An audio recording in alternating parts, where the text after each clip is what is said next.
Hello everyone. In this video, I will talk about trigonometry and more importantly, I will talk about how to solve these kind of questions where you are given a range of angles and you have to find solutions of a variable within that range. So without any further ado, let's just get started. The first value of y you will get from your calculator, and you have to find for sine of 2y minus 1 equals 5 by 7. So 2y minus 1 sine inverse of 5 by 7 is, you can plug this in your calculator and you'll get a value such that 45.58 is a solution. So let's just say this is y1 is going to be 23.29 degrees. So we got the first y value, but it's not very near to the given range. We have to find y is quite below 360 degrees. This is also correct because y is also above 0 degrees. So we have to find, I guess, 2 to 3 solutions to y which will satisfy the equation.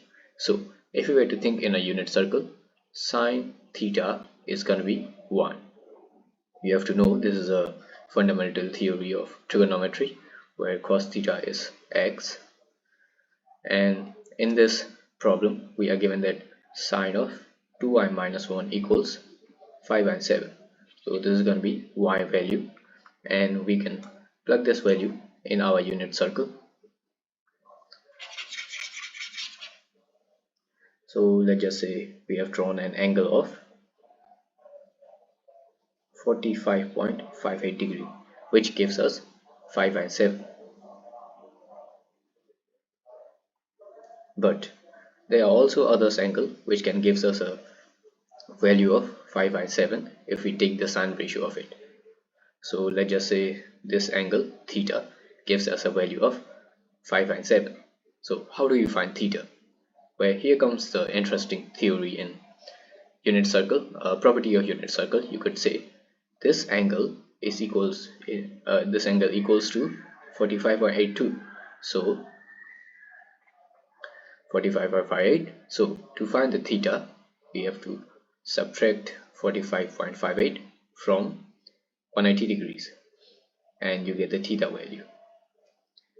Theta is going to be 134.42. So we get other values of 2y2 minus 1 as 134.42, and it just not ends there, because if we find y2, we can see that y2's value is 67.71 degrees. So we know that there must be other values of y, so we have to find for other angles which can satisfy for the sine of inverse of 5 and 7. So if we were to take a degree from here and add it here, this is going to be 360 degrees. So to get to this point again, we have to do 360 plus 45.58, and 2y3 minus 1 is going to be 405.58, and y3's value is going to be 203.29, and it's quite not near the range. We can go as far as, I don't know, 290 or something. It just not have to exceed the limit we are given. So let's find another angle. So to find, we have come to this point, and to get to the other side we have to do like this.